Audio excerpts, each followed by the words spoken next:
അപ്പോൾ ഗൈസ് നമ്മുടെ 4 മാസമായിട്ട് നമ്മളൊരു സബ്സ്ക്രൈബർ നമ്മളൊരു കോസ്റ്റ്യൂം കാര്യങ്ങൾ ഇടാൻ ചോദിക്കുന്നുണ്ടെന്നാണ് പറയുന്നത്. സോ നമുക്ക് ആ സബ്സ്ക്രൈബറിന് വേണ്ടി ജസ്റ്റ് ആ ഡ്രസ്സും കാര്യങ്ങളും ഇട്ട് നോക്കിയിട്ട് എങ്ങനെയുണ്ടെന്ന് എനിക്കെല്ലാം ചെക്ക് ചെയ്തു. ഓക്കെ, അപ്പോൾ ഗൈസ് കമന്റ് ഇവിടെ കൊടുത്തു. ഓക്കെ, അപ്പോൾ എന്താ പറഞ്ഞു വെച്ചപ്പോൾ ഞാൻ 4 മാസമായി ചോദിക്കുന്നു ബണ്ണി ഹെഡ്. ഓക്കെ, ബണ്ണി ഹെഡാണ് ഗൈസ്. ഓക്കെ, ഹെഡിന് വേണ്ടിയിട്ടാണ് മതി. നോക്കി ബണ്ണി ഹെഡ് ഏത് ബണ്ണിയായാലും കുഴപ്പമില്ലല്ലോ. പുതിയ വണ്ടി ഉണ്ടോ പഴയ വണ്ടി? നമുക്ക് പഴയ തന്നെ ഇടാം. ഓക്കെ, പിന്നെ CR7 JC.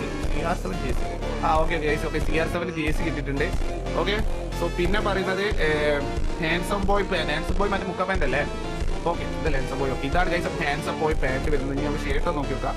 ഷർട്ടല്ലല്ലോ, സോറി. ഇനി നമുക്ക് ചപ്പൽ ഇടണമെന്ന് പറഞ്ഞിട്ടുണ്ട്. പിന്നെ M10 സ്കോർപിയോ ഇവോയും കൈ പിടിക്കുന്നു പറഞ്ഞിട്ട്. ഓക്കെ, ചപ്പലിടാം. ഓക്കെ, സോ വെള്ള ചപ്പലിടാം. ഓക്കെ, വെള്ള ചപ്പലിട്ടുണ്ട്. ഇനി നമുക്ക് കയ്യിൽ ഇവോ പിടിക്കുന്നു പറഞ്ഞിട്ടുണ്ട്. M10 ഇവോ പിടിക്കുന്നു. പിടിക്കാം. ഇതല്ലേ സ്കോർപിയോ തോന്നുന്നു. ഓക്കെ, സോ ഇതാണ് ഗൈസ്. ഇത് റൈസാറിന്റെ കോസ്റ്റ്യൂം അല്ലടാ, ഓൾമോസ്റ്റ്. ഇതാണ് നമ്മുടെ ബ്രോ പങ്കുവയ്ക്കുന്ന കോസ്റ്റ്യൂം. എങ്ങനെ ഡൗട്ട് ഫൈൽ നിങ്ങൾ എത്ര ഭാഗം കൊടുക്കും കോസ്റ്റ്യൂം ജസ്റ്റ് കമന്റ് ഇട്ടേക്ക്. അതേപോലെ നിങ്ങൾക്ക് നിങ്ങളുടെ മനസ്സിൽ ശരിയായിട്ട് ഈ പറഞ്ഞ ഒരു ഫ്രഷ് ഡ്രസ് കോമോ കാര്യങ്ങളൊക്കെ ജസ്റ്റ് കമന്റ് ഇട്ടോ. സോ നമ്മൾ കൂടുതലായിട്ട് വരുന്ന കമന്റ്സ് മാക്സിമം വീഡിയോസ് ആക്കി നോക്കി. Thank you.